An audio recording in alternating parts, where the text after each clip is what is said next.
Starting to get a good amount of people coming in here. We'll still give everybody a few more minutes to join, but we're going to be going over some of the control strategy application today and then answering whatever questions you guys might have, the normal prop steering questions, usage, whatever. Yep. Last week we focused on blueprints, which is the first half of the puzzle, and all the options that we can do, in terms of configurations and setting up your rooms. So, like Ray just said, this week we're going to actually go into doing like a room conversion that you would see either if it's your first time running through it, or if you already have rules, your system's already operational, and you want to like get started with this whole new thing. So, uh, Yeah. cool thing with Let it. anybody- Oh, go ahead. I was just gonna say the cool thing with it is like they designed it in a way where it's all the magic kind of happens on the back end. You have a nice clean interface on the front end that kind of walks you through step by step, which is why we call it a wizard. Um, and it will basically take all of your old rules and convert them. You'll everything kind of gets like moved over so that you can kind of transition seamlessly. What were you gonna say, Ray? Oh, I was just going to let everybody know too that you might have to click that more option down at the bottom to get the Q&A section to come up. If you can't find it for whatever reason, you can throw it in the chat too. It's just a little bit easier to track in the Q&A. Um, yeah, everybody hear us okay? Everything's good?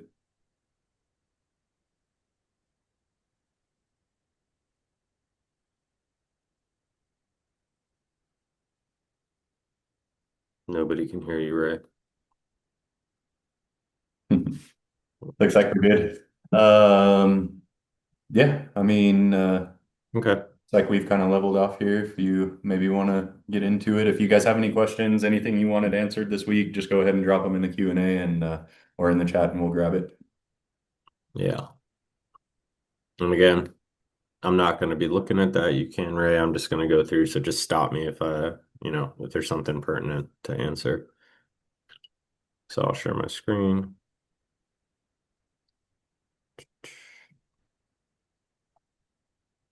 Let me know when you can see that.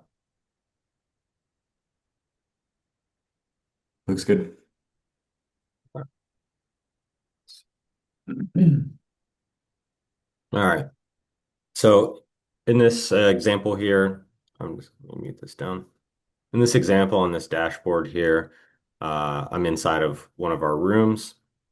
So this is like, this is the custom dashboard. We have the analytics page, just like you would normally would in your setup. The only difference you're going to see is you have this little banner right here across the top that says upgrade your room to use new control strategy for easy detailed room control. And so you can go over here and you can just press this button that says use control strategy. So if I click that, it's now going to load the room configuration. Basically, it's just getting everything kind of prepped to do this whole switch over. So this is the first step of the wizard, where you can see over on the left-hand side, we've got lighting, we've got climate, and we've got irrigation. Under lighting, it's broken down into zones, programs, and alerts. Same thing goes for climate. We have set points, all that stuff around there. So we're just going to walk through it, and it might be a little repetitive. I'll try to go as fast as I can, without jumping over too many things. But this is basically going to be what you guys are going to experience when you go to set up your new room. Some key differences here that you're going to find is we can actually create actual zones in the room now. Whereas before, if you wanted to like create rules for zones, it was just something that you just labeled in a room. It wasn't like anything that was actually configured on the hardware level. Now we can actually do that for both lighting and irrigation. So just as an example here, I'm just going to label this one zone one, and I'm going to do OC, which stands for just like overhead lights or over canopy lights. And you'll see why here in a sec, because we have the option to delineate those between each other. If I had a lighting sensor or anything like an ESM in my room, I would just select that right here. And then for this zone, I can now choose what the physical hardware is, like which lighting zone that I want to control with this. So in this case, I'm just going to choose over canopy lighting zone 1. And then here I can say I could select the type of what it is. So here, because it's an over canopy light, an overhead light, I'm just going to select over canopy. And in this row, I'm just going to say I have 20 lights in the zone. And down here, I'm able to set a max throttle. This is like the same functionality and feature that we have in our current rules now, where this is basically where you can limit what 100% actually is. So if you had a light that, was 1,000 watt light, you could technically set the max throttle to it to say about 50% here, and it's actually only going to apply the voltage as if you were, right, going up halfway, 500 watts is what they say. I don't know if it actually, equates to 1-to-1 like that, but that's basically what's happening is so even if you cranked it up to 100% in our portal, it's only going to be applying 5 volts versus the 10 volts or 12 in some cases. So I usually crank this up to 100. That way it's all even and I can decide where I want to be at on that scale. So I've created this zone right now, and now I can go in and I can actually create a new zone. And so I'm going to call this one, uh, we'll do zone 1 UC. And so now at this point, I'm going to come in here and I'm going to select under canopy lighting zone 1. I'm going to select under canopy. We'll do 10 as the number of lights. And then same thing, I'm going to slide that up. I can continue to do this, as many lighting zones as I have in the room. If I had 10, I could do 10 here and I can split them up any which way I want. So for this example, I'm just going to stick to having 2 zones, but technically it's just one because one's for upper, one's for over. So we'll go ahead and press next. And now under our programs now, I can actually enter in the details for the lighting schedule for these programs. So I can set the day and night cycle. So I'll do 7 a.m. to 7 p.m. And then intensity set points, I could put my starting intensity. I could go up to 100, ramp up duration. I'll do like 15 minutes and ramp up down 15 minutes.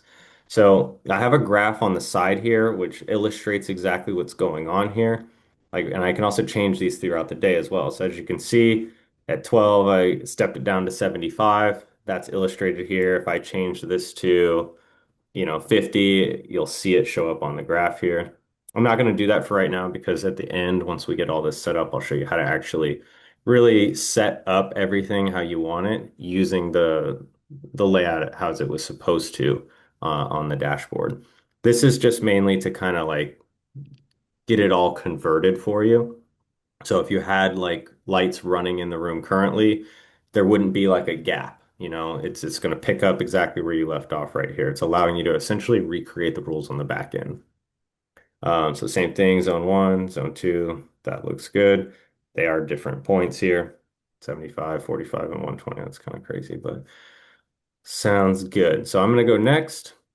And now we can set up alerts here as well. So normally in the rules section, if you're familiar with our setup now, you would set up alerts under your rules tab. Where you don't have to do that anymore. It's all going to be built in right here and a much more easy, convenient, to use setup where you would just select your sensor and you can go in here and add as many alerts as you want. I could do multiple alerts, select the sensor. I could choose whether day or night, and then the condition below or above, just like we currently have. And then you can do your minimum duration sensor time for it to trigger, as well as whatever you want your threshold level to be. So you can have, show me if like 1 lux occurs in the middle of the night, so you could see any type of light flicker or light bleed, or you could see if your lights, the dim function just how happened to go bad and now the light is on 100% and cooking your plants. You'd be able to like set that here and get those alerts. So I'm going to delete that because we'll get into alerts a little bit later through here. All right, so next we're going to move into climate. And so again, just like we had with the lighting, it's giving you the opportunity to just kind of set how you want your base rules to be right off the rip. And yes, you can get detailed with it through here, but I'm going to skip over that for right now. And we will do that, like I said, a little later on. So for right now, we'll just do a daytime temperature, a nighttime temperature, daytime humidity, nighttime humidity, and then a CO2 range. just like what we had before. You can see everything over here on the graph. If I was to change this to 80, it shifts on the graph. So like I said, you can kind of see how everything is planned. Um, and we'll go ahead and press next. And now we've got, this is a cool part here where now instead of having to do all the complex dynamic staging rules that we currently do in our system now, you no longer have to do that. We can actually split it up and assign devices based on what kind of device they are, and it will automatically pre-configure stage rules for you. You don't need to worry about offsets and special deadbands and things like that in the rules. So it's broken down into day and night. I can choose a sensor here, so I'm just going to do average temperature. Control type, you can choose whether it's thermostat based, a hybrid, or relay based. Thermostat base is typically for like BACnet, so we can actually configure BACnet directly right here. But in this case, I'm just going to do a typical relay base, which is like a most traditional units, like 5 tons, 10 tons, stuff like that. So under here, we'll go heating, and we can just choose configure. And I've got this cool little heating outline box here. It shows that's what it is. So for equipment now, this is going to be, because it's the only one, this is going to be a stage one, right? So I'm just going to go ahead and select heating stage one as this device right here. And then it's as simple as activate when below, and it gives you a number, and turn off when increased by a number. So, for example, if my set point was 80, I could say, well, activate this when it dips below, in this case, it's 4 degrees, so that would be 76, and then turn off when it's increased by 4 degrees. So, again, this is how you're going to set your on and off point triggers. It's just a simple up, up and down arrow, just like a thermostat would be. If I wanted to add a second stage to it, now we're allowed to label these. It automatically converted it and says heating stage one. And this one now says heating stage two. We can label this however we want. Select equipment. I can actually select a different device here for that. I can choose whichever sensor I want. So if I was splitting things up in different sizes of the rooms and I wanted to do it that way, I could, but most of the time we're going to use an average temperature sensor throughout the room. And again, I can choose my dead bands essentially right here. So no longer do you have to worry about how does this one interact with this one and remember what those set point values are. You can actually just see it all right here. Do staging, this, staging one, set it how you want, staging two, set it how you want, and you so on and so forth. And the same thing is going to apply with cooling. So now we've got cooling. I can select, cooling stage one, stage one, stage one for these three HVAC units. I could say activate when, above, let's say 2 degrees and turn off when it's decreased by 1 degree. If I want, same thing, I can add a stage for stage two. I could select all my stage two devices here. And same thing, average temperature. And then I can make this one activate when above 4 degrees and turn off by one. So as we can see, it's really easy to set staging here compared, you don't have to be like an engineer or understand those complex rules. It's pretty straightforward at this point. And we have graphs over here that can kind of help walk you through all that stuff. So I can press next now, and it just takes me to the night, where again, I can do the exact same thing. I can set up what my staging equipment is for the nighttime in the room, and I can have my own custom dead bands and offsets, and same thing. Going to do the same thing for cooling, just going to select some devices and good to go there. Same thing. I probably just duplicated some stuff, so I'll just put that one there, here, and there we go. So I'm just kind of clicking things. It makes the graph look weird, but it's basically showing you daytime and nighttime and how things are going to run. So now we'll press next, and now we're going to step into humidity. And so every single thing in here is broken down in a nice organized fashion where it's all going to be the same thing.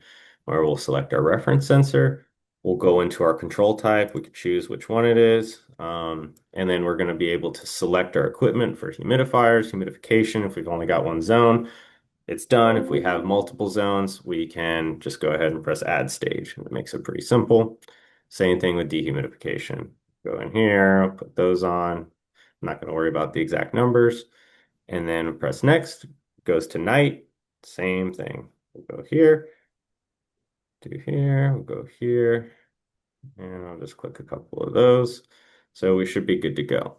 So you can have custom configurations for day and night, just like you currently can in our rules. It's just a lot easier compared to how it is now. Okay, and now we're going to go to CO2. Again, same thing. So once you learn it on one and you get familiar, it's going to be real easy to move forward. So I'll just select my CO2 enrichment. Definitely not by 4 ppm, so that thing's going to cycle crazy. So we'll do a 50 deadband. Okay. And then CO2 removal. This is a pretty cool feature because again, this is more going to be a nighttime thing. So it's like daytime enrichment, CO2 removal at night. If you guys wanted, you could select exhaust fans. A lot of my greenhouse, a lot of people do that as well. Um, and so it's like I said, it's already set up for you. And you can have different stages of that if you had, multiple levels of equipment. So now I could go next, and now comes alerts. And so just like what we had with lighting, it's going to be the same thing. I could come in here and I could set these alerts. I could do an alert for temperature, an alert for humidity, and an alert for CO2 if you wanted. Um, and basically I can say alert when it exceeds by, I don't know, 2 degrees. And I could say alert.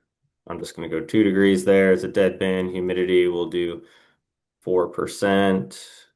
I don't know, these are pretty tight, so you're going to get a lot of alerts doing this, but just as an example.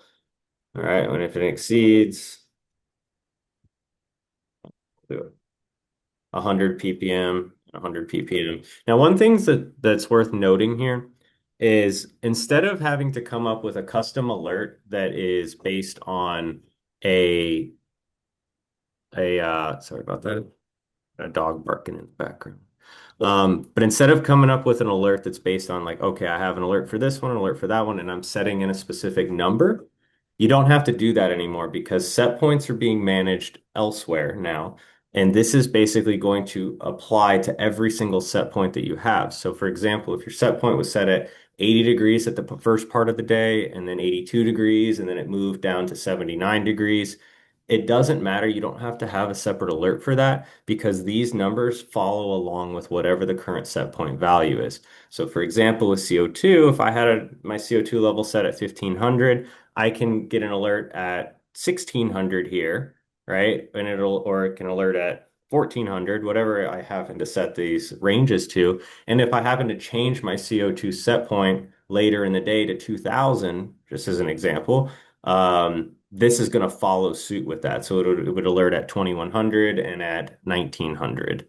So alerts now they're basically like dynamic, if you will. So you don't have to have a whole bunch of alerts set for everything. And this becomes pretty useful, especially when we get to irrigation too. So I'm just going to put an email in quick. And so now we've got alerts set. So we'll go next. All right, now for irrigation. So this right here, this is basically where you're setting up the room configuration, just like we have for everything else. Not so much my timers or anything like that. I mean, we can get into that here, but it's, like I said, this is more so meant to define what's going on in each zone. So just like with lighting, we've got irrigation zone 1, zone 2. I'll just do 2 zones for now. So in irrigation zone 1, I'm going to enter in my emitter flow. I'm going to enter in the number of emitters per plant, number of plants, let's do 200 for here, and then my substrate type. And so if you guys have used our stuff before, you know a lot of these questions are asked in both our Simple Timer and our Copilot program to gain to gain flow data, like how much water usage in mLs have you used, and also to estimate, like if you were to put in, hey, I want a 5% shot, initially it's going to basically use this data to help calculate out how much time it thinks it should, start you out with a shot, until sensor data can actually come in and take over. So we actually took a lot of those pieces to try and simplify those programs. We took a lot of those pieces out of the actual irrigation programs themselves, and we moved them over into the room setup. So once you set it, it's the one and done, and you don't have to continuously mess with this every time you create a new program. So you can just come in here and adjust this. So I've set this up here. I can select which sensor I want for this zone or sensors, depending on, what I got going on. So I'm just going to choose this here. While you're while you're on that, Marcus, there's a Mhm. customer the question on the target EC. Do you want to finish going through this and then cover the questions? Yeah, I think so, because we're Okay. almost done with this real quick, and then we're gonna go into actually managing the programs, like Okay. target Cs, things like that. So we'll definitely hit that there. So like I Cool. said, we're almost done, guys, with this. I know it's a kind of a pain, but this is the process of converting the room over, so could definitely be a lot worse, that's for sure. This So is pretty easy so far. yeah. So in this area here, we have the ability for the program to delineate between unique valves and shared valves. Unique valves are stuff like, well, if in your room you've got a solenoid valve per table, like downwind, downline to where, each valve has to open for that table to feed. But say you have like a master valve, like a room valve that needs to open for any of these ones to activate, you can actually differentiate between those. Or say you have like a batch tank, like a recipe tank that is called Mhm. upon by multiple rooms, or a pump relay or anything like that. That would all go under the shared valve. So it says add any valve that needs to be turned on by multiple irrigation program zones across the facility. And then, like I said, the unique valve is specific to this zone right here. So I'll select one here and just, like I said, this is all demo stuff, so I'll just choose this one here as say it was like a recipe tank. So I could do the same thing here real quick, and we'll do zero point 0.5, 2 emitters per plant, 200 plants. We'll make this zone pretty much identical. Rock wool. Just choose a different sensor, and we'll do this one right here. And we'll do, so notice on this here, this unique valve, when you try to click on it and try to add, I can't actually add this to this program because it's already being used and it's unique. However, I've already added this valve one as a shared valve, but because it's shared, I can actually select it again here. So like, just goes to kind of show that whole thing. So going next from there, this is a little bit of a visual bug right now, so they're correcting this, but this whole thing will expand across the whole page and there will be a graph here. And I'm not going to spend a bunch of time on this because we are about to pull up, all of this shows up in the new tab that gets created. So we'll go into detail here, but for now I'm just going to press next. And then again, alerts for irrigation, I can split it up by zones. I can create an alert, and basically if you don't enter anything in, it will actually just select whatever your default dryback target is based on the programs that you have. Or you could just choose a specific VWC below or above, and I could say, well, alert me if it goes below 20% VWC for this zone. And I could do the same thing here as well. So I'll just do as an email, and then that's pretty much it. So now I can come in and press finish, and as long as I didn't do anything wrong, it should go through. Sometimes you'll get a little error because I didn't do something right, but it looks like it's pushing through now. So now, as we can see, we have completely converted our room. And now at the top, you notice these values here have changed. So instead of having rules and all that other stuff that was in there, runs and everything. Irrigation, active Yeah, run, exactly. All of that stuff, the active run, the irrigation, the rules. analytic. Oh, it's right there. Okay. Yeah, analytics is still here. So those have disappeared, and it's all been combined into this new tab called Set Points and Runs. And then we also have this tab called Settings now. So under Settings, I can go right back into where I just was, and I can go in and tweak or edit anything as I want. And you can see it kind of blows up nice and big now. And if I really want, and see, it becomes a nice, easy to use interface at this point here. If you have like one-off rules and things like that, we actually still have our current rule set up. It's just down here under the rules. So if you had little like one-off things and you wanted to, go in there and, it looks like it just kind of dissipated, but you could still set rules in here. It's just all of the rules that you're using to manage the room, they're going to be hidden because they're being ran under those settings. So now that we're in the set points and runs tab, um, as we could see now, I think we've kind of gone over this in the past a little bit, but this is like kind of where we were going to walk through, and we'll basically get through everything here. But as we can see, we got a dashboard here. We've got current readings for temperature, humidity, and CO2. We could see what the live data is on those right now for this room. And we can also see how we're kind of trending. And this is like a really cool feature, I think, because we have target set points and where we're supposed to be hitting currently, we can actually see that on these trend lines. So just as I'm going to clear this up a little bit. For temperature, the flat line is where our set point is, right? For daytime, then we come down and here's nighttime. And then we can actually see the live data overlaid so we can actually see how well are we trending, right? And so right now we're supposed to be at I think 80 and we're at 68.8, so that's why it says low. You can see that current time bar is right here and we were trending pretty good and then something happened and now we're down here. Same thing for humidity, and you can overlay all of these, as much as you want, but same thing for humidity, just so you can see we have our set point line similar to how Copilot works too, and then you can kind of see how you're trending on that. So this is going to be taking over the main, almost like control panel for when you come in to manage your rooms. You don't have to go into the rules anymore and set things up. In fact, once we get through with all of those settings and room conversions, you're not actually going to be going back in there and touching anything to manage your room unless you have like a physical equipment change or you need to adjust dead bands and things like that. Otherwise, everything should be managed on your day-to-day right in this dashboard here. And as you can see, temperature, if you need to make a change, you could come in here and make that 86, and it immediately is going to reflect it up top and show you that that change has been made.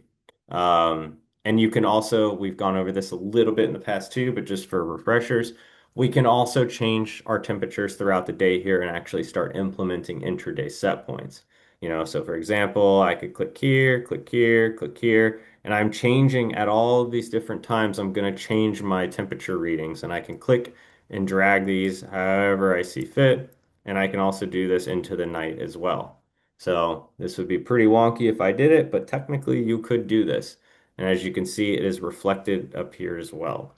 So all this is doing is just going to update all of the devices that we programmed in that wizard we just went through. So if you had, for example, all of your heating and cooling units assigned to their stages, we're sending this set point to those units. And so in this case, if I set it to 68, I'm sure all those cooling units, all the stages are probably going to kick on. And as soon as it swaps to 92 here, the heaters are those are going to kick off. The heaters are probably going to kick on and then back to 62. So this is a nightmare setup for the poor units, but this is what would happen here. So this is pretty much how you're going to control everything, which is nice, click and drag, easy to use, or you don't have to use this at all. I could come in, delete all of these out, and just keep one singular set point throughout the day and keep it nice and simple. And so day and night here. Same thing goes for humidity, same thing goes for CO2 as well. So it's just as easy as just clicking and changing it all up as you see fit. So that is environment in a nutshell. So then if we were to go to lighting, I'm going to leave that. So now if we go to lighting, same thing. We've got our zones that are created here. If we have overhead, we have under canopy, it delineates them here. I can see the exact pattern of how they're supposed to be running throughout the day. And then I can come in here individually and manage a program, right? I can change the lights on, lights off time if I need to. I can change their intensity, their ramp up and down duration, and I can even do the intensity set points throughout the day here as well. So I could change this up and I could make this go down to 40%. I could add as many of these as I want to. Let's see, I'll do 11, do 50. So yeah, I mean, I don't know how I just did that, but yeah, either way, you can see there's just a whole, you can modify this however you need to. I'm going to delete that out for right now. And this is also, if I was to tune with Spectrum, it would also be done here as well. I didn't set any of that stuff up though when we were going through it. So, but this is how you would manage all of your set points here. Um, and then irrigation. So I'm going to go to this one here. And so in irrigation, this is the page where you have, it's essentially our old irrigation dashboard. Um, Right now, this is just a little thing that they added in just for the short term so we can get our daily consumption. It's the exact same setup as what we currently have. This will be going away soon, and they'll be moving this down to these panels down here, which are very similar to what we currently have, as like a parity in our current irrigation dashboard. The the program timeline is going to be the exact same as what we currently have, as well as sensor and device data. It's going to be the same as well, as what we currently have. So, like I said, if you were used to using the irrigation dashboard up here, it has just moved down into the irrigation tab along with climate and lighting. So, under these zones, I would come in and press Manage Program. And I, what did I do here? I think I just messed something up. Check my lighting. Yeah, I missed my thing. So what are these 7 p.m.? Let's see if that fixes it. Oops. Must have messed with that when I was doing this. Huh. All right. Let me try over here. Let's see if that matters. I don't know what just happened. All right. Either way, the day and night is a little bit messed up right here right now because I kind of messed that up. But basically, this is what the new Copilot program is going to look like. We kind of teased this again in the past as well. So I could come in here and I can just say, don't use Copilot, just do simple timers. So if you wanted to do a simple timer program, you could manage it right here. You could label each timer as whatever you want it to be. We have a start time, duration, interval, frequency. As you change it, it will show you on the graph what's going on and how that looks. So that's a new feature because we don't currently have that right now if you're doing simple timers. Um, so that's just an addition there. But however, if we wanted to use Copilot, you now have two options. There is this slider bar here, which is basically like preset set points. So if you were unsure about like what set points you want to do to steer vegetative or generative, you can click and drag this along the way, and it will change those set points up on the back end. This is a nice feature to have. Like I said, if you're not really too sure what your exact strategy is that you're wanting to use, and you just kind of want to trust the system to kind of steer you in the direction. It's good to use. However, when you are using this, you can't really see what's going on at that point. So you just kind of got to put some trust into it. However, if you know the strategy you're trying to do, you know what your target set points, what you want, you could just come right here and say manage set points manually. And this pretty much gets you back into the current Copilot program as it is today, where we have a graph at the top. And we have all of our set points and stuff at the bottom. Now, the cool thing is if you're used to using the program now, we've got 4 tabs across the top. We've got information, we've got schedule, we've got targets and suggestions. And we've actually been able to simplify that down and make it a little bit easier to use so you don't have to quite bounce back and forth quite as much. So we really just have 2 tabs here that are going to be the set points tab, and there's going to be Copilot settings tab. So under set points, we basically have combined both schedules and targets under each section. So for P0, for example, it's just a target because there is no scheduled time for that to put on there. But for P1s, for example, if I click I have my timers right here that I can enable or disable. It's this current parity to exactly what we have now, where we have a start time, a duration, interval, and frequency, for quantity. And then we also right underneath it have targets. So I can actually see really closely related what do I want my target to be, what do I want my ramp up dry back target to be, fuel capacity, etc. So by combining them, I think it makes it a little bit easier to see exactly what's going on the graph and not have to tab between 2 different things at that point. Same thing for P2. We did the exact same thing, and for P3 and EC. So if I wanted to configure this graph here, I could come in and say, hey, give me 11 shots, put them 15 minutes apart. Do this as a minute here. And one thing I want you to notice is how fast this is. So if you're used to using Copilot now, whenever you click a field, it has to say recalculating, and sometimes it gets lagged up because it takes 3 to 5 seconds to recalculate, and then it will erase the change you just made, and it could be quite frustrating.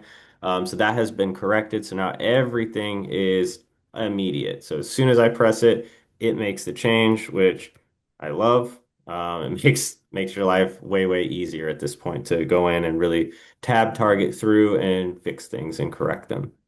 So like I'm just coming in here right now and changing up all this stuff here. So let's see, P2s, this looks good. This is fine. I could come in here, set this to 30, and now we've got a completed graph just like that, pretty easy. Perfect. That the target EC is we got Elias with a question on the target EC. Sure, what's up? His question is, how and when does someone use the target EC? So you can use a target EC at any given point throughout the run, but basically what it's doing is it's going to filter your suggestions from Copilot to take into account that you want to prioritize this EC. So for example, if you had a target here of 4 or 5 EC and your current substrate is sitting at 3 because that's what you're feeding, the program is going to make some decisions in order to help stack your EC for you. And it will do so subtly. Um, like I've gone over strategy on ways I like to do it manually and kind of hit it a little bit more aggressively. The program kind of follows the same rubric of what it does and what the tools it has in its belt to kind of make that happen. It just does so very gradually so that you don't have anything, crazy bad happen to you. So for example, if it wanted to increase your EC, because you had set your target EC higher than what the current substrate EC is, according to the sensor, it is going to reduce your runoff. So, for example, if you're telling it I need P2s, it's going to make the P2s much larger and less frequent to prevent the cases of runoff. Or if you weren't using P2s at all and you had these turned off, it would actually remove a couple of your shots here. So it would temporarily reduce your fuel capacity by, 3 to 5% or so. So in this case, it would probably knock it down to like 8. Um, Oops, that didn't turn out well. But yeah, it would knock it down a couple of these shots to where you would only give 8 shots and you would stop premature of fuel capacity so that you would prevent runoff from occurring.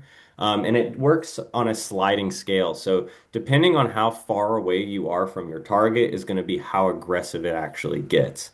And same thing if you were, if your target was 2, for example, and you're feeding at a 3, it's going to be pretty hard to, it's almost impossible to get down to that level. So what it would do is it would actually enact a flush timer right here. And it would, which happens basically, it's a programmable P1 that comes right after. And it would probably start out at like 5 minutes or so, depending on how far away you are from your target. And it would continuously increase that to try to flush the EC down. Same thing if you had P2s, it's going to make those P2s happen. You'll probably have, let's see if I can make this like that, and you'd probably have like that instead. It's going to really start slamming you with a whole lot of small P2s so that it can push more runoff and flush it down. So if you want like a more, I know that's kind of a lot to kind of spill out there. We have an ebook that should actually be finished tomorrow, available. So be on the lookout for that. If not tomorrow, it'll be early next week. We'll be sending it out to everyone via email. Um, it explains all of this very thoroughly on how the EC functionality works on there. I But think at a super high level, for, as far as like how and when does somebody use it, oh, you can correct me if I'm wrong, Marcus, but I think it's when somebody, it's one of the stresses that you add to start steering generatively, correct? well, you can use it in both. So, like, you can use it to maintain in bulk when your EC is low, when you're just trying to hold it at a set EC and not let it drift high or go low. And you can also use it, like you just said, in early flower when you're trying to stack EC too. So, really, it's just if there's any a point during your cycle when you want to change, when you want your substrate EC to change from what it currently is, you could use this here. You can also do it manually too, which is why we have the disable option as well. So both options work. They both are going to function the same way. It's just one is a bit more aggressive than the other. Yeah. If somebody knew exactly how to manipulate their simple timer programs, they could also adjust their Yeah, EC. Yeah. exactly. Same thing. It's all the same concept. Pretty much EC is managed via runoff. So the more runoff you have, the lower your EC is going to go, and the less runoff you have, the higher your EC is going to go. So it's just a matter of how do we manipulate our irrigations to manage runoff appropriately. Perfect. So Thank you. And then we got a couple more coming in here. let me finish this unless they're like pretty well Okay. almost done No, that's real quick. Yeah, and then we'll go into just straight Q&A. fine. Okay. So over here, we went through set points real quick, and I'll wrap this up real fast. We've got Copilot settings here, and this is basically all of the extra information from the information tab, all the stuff that was on the prior advanced options and prioritizations on the suggestions page. We kind of moved them into an area that's not so hidden. It's much easier to see and manage. And so basically, you can choose your prioritization here of whether I don't know what happened there. Stuff kind of went away. Let's see if it's on this one. No, of course not. So basically, this was just here. I don't know what I did, but basically, you could choose whether or not you want to do a P1 start time prioritization or start BWC will be on this drop down here. You can choose to enable or disable the fail autopilot. You can choose to enable and disable your fail safe here as well for this program. You can choose whether you want absolute or relative, and you have the option. These are all of your locks now, so you can actually enable and disable your P1 interval lock, your P1 quantity. You could choose to disable P2s on here, disable EC, and you can lock your fuel capacity. Just like you could in the old program, it's just all conveniently located right here and a little bit easier to see and use function.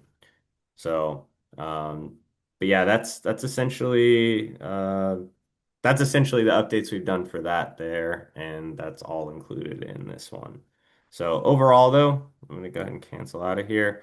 This is basically the new setup of how once you do the room conversion, you're not going to have to go in and really mess with rules anymore. It's all going to be kind of pre-configured under those settings. And then room, when you actually go into, manage your room, this is how you're going to do it. You're just going to go to the set points drawer, and you can come in and individually tweak and monitor lighting, climate, and irrigation. And we'll go into QA real quick, but the last thing, maybe we do this on the next webinar. It's going to be the application of blueprints that we created last week, and we can actually apply those into this room, and you can kind of see how all that changes here. So we'll get into that one next time because we're already kind of running low on time, and we'll just do Q&A now. Okay. Cool. All right, so a couple here.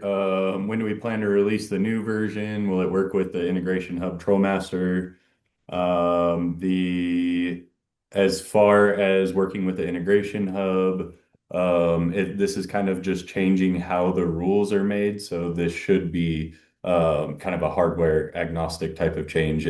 The equipment that you have shouldn't really matter too much. It's just how those rules are being built on the back end. And then Marcus, do you have any idea on the timeline? For this, Yeah. into Q2, so month or two, month and a half. I mean, we're gonna, like I said, if you want to get on the beta on this, just email us at consulting@growlink.com and let us know. As soon as the beta is like we were gonna release it this past week to the couple people that hit us up with the beta last time. Came across a couple little Spectrum bugs that they're fixing right now. So as soon as that's available, we can email you and enable that for you. So like I said, it's going to be available for beta pretty much very soon, within a week or so, and then we will run it and test it on a live facilities for the next month or two until the end of the quarter when we're going to do the full release. Um, like Ray said, though, this is a lot, but there's not really much new other than intraday set points changing. This is like essentially just an easier to manage way of managing the same rules you already have. And like I said, in a much so like it's not like we have to worry, is this going to work? Is it not going to work? It's just making sure everything there's no bugs or anything like that. So. And then looks like this one's going back to EC. Do you prefer the aggressive stack method is better for you? What's the improvement resin and structure of compact buds? I definitely like aggressive. When I say aggressive, I mean aggressive in terms of how quickly we're getting that change. I don't like to wait all stretch, for example, and take 3 weeks to stack my EC because then I don't gain the benefit of getting to keep my plant at a high EC level, right? So I like to get to the EC threshold that I'm trying to hit as fast as possible so that I can have a couple weeks of holding it at that level. In terms of when I say aggressive, I don't mean like stacking a ton of EC. I mean how fast I'm getting there. The amount of EC, like the EC level that I'm going for, that's going to be determined by the plant. So if I start getting burned at 5 or 6 EC, I'm stopping it right there. So, but if I can get there in a couple days, that's what I mean by that. And in terms of quality and things like that, that's all going to change between plants. I I don't I don't see that. Like I don't really do a whole lot of EC stacking at the end. I prioritize EC stacking in the beginning, in the first 3 weeks. And what I usually see from that is I see a hell of a lot more bud sites. I see the plants focusing a lot more on creating those pre-flowers. So I'll see a lot of a better stack. I'll see typically I see a reduced stretch and a higher density at that point in node sites and less nodal spacings. So I'll create double the amount of pre-flowers and then I use the rest of bulk to then nurture them and end up with quite a bit more weight. And I guess whether or not that is just EC, can't say. I mean, we're also combining it with drought stress as well. So I'm sure it's accumulation of both of those. Sorry, I didn't mean to cut you off, Ray. No, you're fine. Um, I can snag this next one. Damien says he has a question on ClimaLink, having issues getting them calibrated. He has two per room. Um, have maybe 2 out of 10. One, I can't get CO2 low enough. The other, humidity keeps going out day by day. I will say, especially with the humidity, I notice this more, I think, than um, a lot of people just because the water's so hard in my area, but my humidifier puts out a lot of like calcium powder, and I have seen that building up on my ClimaLink filter. So I think I'm having to change those a little bit more frequently than some people, but I have noticed that when those filters get clogged up and stuff like that, that it will kind of skew those readings a little bit. So I've had to get some of those filter packs. But if you're having like consistent issues, definitely reach out to us at support and see if we can get something figured out for you. But that's one thing that I would definitely check is just check those filters and make sure that those aren't getting clogged up just from stuff in the environment. It doesn't even have to be like my room is super clean. And it just grabs that from the humidifier and accumulates it all right on that filter. So check that out and let us know. Next one here. Will there be ramp up and ramp down options for light spectrum control to slowly ramp deep red and far red up and down before and after the actual light cycle? Yeah, you can do ramp up and down. That was something we did not have on the last demo. That's that's like round two of their updates that they're pushing. So the Spectrum Tune slider bars will be there. And that's also going to allow you to scale your recipe. So basically you could set your spectrum with like whatever the ratio is of all of them, and then you can actually scale it up and down to adjust your PPFD and keep all of those the same ratios to each other. So that we're hoping that's one of the things they're working on right now. Why we haven't pushed out to the beta testers is we're waiting for them to finish that up. And as soon as we got that, we'll demo it and like I said, it'll go out to those people. So Perfect. All right, two done there. All right, I got one up in the chat here. Do you recommend to put the TerraLink sensor at 5 centimeters from the bottom of the pot?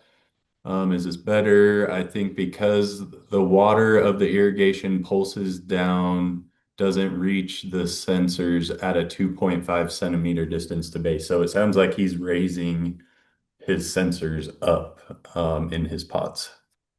So you don't want, depending on the size of the pot, like I have a peak window range that I like to keep it in if I can. So like on a 1 and 2 gallon pot, I try not to go above the 1 to 2 inch up from the bottom. And I'm sorry, I don't know I'm American here. I don't know my centimetry too well to know an exact conversion, but 1 to 2 inch window is usually where I like to keep them at. If you're on like a 3 to 5 gallon pot, you could go up to like a 2 to 3 inch window, but it really more depends not so much on the volume of the pot, but the height of the pot. Because you can have tall, skinny pots, and then you can have, the same volume and make them a little shorter and fatter. So the shorter and fatter the pot is, the more I'm going to want to keep it in that 1 to 2 inch window. If it is a taller pot, you can go up a little bit higher. You don't want to chase. So if you got a problem where like you're already at 3 inches up from the bottom and you're still not able to hit the numbers you're trying to hit in terms of like field capacity VWC range, that's another issue that we gotta, that we can look at. And there's a couple workarounds that we found. That's a support thing that we can definitely take care of on a one-on-one basis. If you're worried about that sensor delay time, which I think is what I heard there, from the time it takes, for the water to reach all the way down there. There's really not much you can do to avoid that other than increasing the flow of your drippers. So that's why we have options like in the Copilot program, it does automatically account for delays like that. It'll like register like, hey, we triggered an irrigation, we didn't get a response for 15 minutes. It'll actually, in its calculation, shift everything on the graph and kind of clean that up a little for you. But and that's also why when we use the overnight fail-safe as well, we have that timer constraint added on there as well. So it acts as a sensor trigger or it has a max runtime for that specific reason so you don't end up overshooting. Um, so yeah, hope I answered that. I kind of missed the last half of that question. So No, I think you're good. Yeah, I think that covers everything. Got Julian here. Marcus is the GOAT. And I'm gonna actually put this one on Mikey, maybe Damien, if you could just shoot us a message on IG, we could probably get you some hats sent out. But I think that's about it that we've got coming in so far. cool. I think we're I think, right at almost at an hour, so that worked out pretty good. yeah, I can hang out for a couple more minutes, see if anybody else has some more questions that come up, but it was a good one. I cannot wait for all of the Spectrum stuff to be in the blueprints and all that stuff. I can't wait for any of this stuff to be usable because it's gonna make everyone's life a lot easier. Seriously. Ours. But cool. Well, if there's any last minute questions, go ahead and drop them. If not, I think we can go ahead No, and hop off.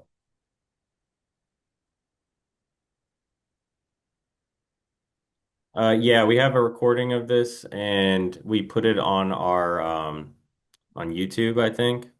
So our YouTube channel, we usually upload them within like a day or something. So you'll be able to see all that. And same with any of the past ones too, if you guys wanted to see them. So And then this month we're doing one of these every week, but they're usually bi-weekly. yeah, yeah, while we're running this, because it would be cool to use this group as like a live beta thing where we can get on each week and go over feedback as you guys are using it, get suggestions, things like that, because this is all just a work in progress and it's getting tuned as we go along. So I'm sure that what I demoed here, it's not going to change majorly, at terms of how it functions, because we put a lot of thought into that one. But little user experience things and stuff like that, that's definitely gonna get tweaked and tuned as we continue on until we have a final product. And honestly, I mean, as with most of our stuff, we don't feel like we never have a final product because it's always adapting. That's why we push all the updates. If we've got a problem, we fix it, and it's always gonna, adapt for the better. Then we got one more here regarding it seems like your personal preference to using absolute values when it comes to irrigation and why you don't use the relative percentages. Yeah, so basically the reason I go with absolute is because we're going in from a control standpoint. And when you run the sensors themselves read an absolute, that's how they do their math, that's how they show change. And that's also what your graphs are going to be showing. And so when we're talking like with a control program that's going to activate based on when you trigger points and things like that, you absolutely want to be going with absolute. especially when we are tuning in our field capacity to a set value and keeping that as a constant amongst all of our sensors. Like I've gone over before, and we'll be coming out in this guide. We'll go in more detail about that. But when you can actually dial in your field capacity percentage based on probe positioning and lock in that set physical state of the plant being maximally saturated to a set value, absolute becomes far more accurate than relative. Relative has its use cases, but really the probes don't read relative. It's all an estimation. And relative is really good for when you're comparing strategies and concepts against different things. So, for example, if I was comparing a dry back between a cocoa pot and a rock wool pot at two different field capacities across two different, facilities or different rooms, relative is definitely the way to go. It's really, really good for trend analysis and it's really good for comparison at that point. But if you're trying to actually get down to like real specifics and say like, okay, I had strain A, strain B, strain C, all of them were tuned to a 60% field capacity, all on the same substrates. This one dried back 15% absolute, this one dried back 20% absolute, and this one dried back 10% absolute. Now it's like science, right? We have constants, we have variables. And because of that, now I can actually compare performance, right? Now I can actually say strain A was more productive and is drinking more than strain C at that point. So as long as I am keeping everything the same and uniform and using in the same room, same substrates, everything's the same, and I'm tuning my field capacity, I will always go with absolute because I feel it is much more accurate from a control standpoint. If I wasn't tuning my field capacity, or I was, running different substrates or trying to, go with strategies across multiple facilities, then I will go with relative at that point. But I do not find it's more accurate, especially considering no sensors actually read exact MLs in and out. It's all permittivity based calculations based on rate of change. So because of that, relative to me, it's just like I said, it's a nice reporting tool, but not for control. So Big. We had a couple more drop in here, but I think we might be out of time for the week.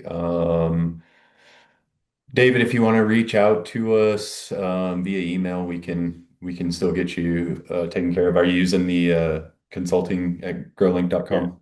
Yeah, if you email that, it'll go right to me and I can take a look and we can kind of look at what's going on. So Awesome. Thank you guys. I appreciate everybody joining and spending your time with us, and we'll see you next week. take care.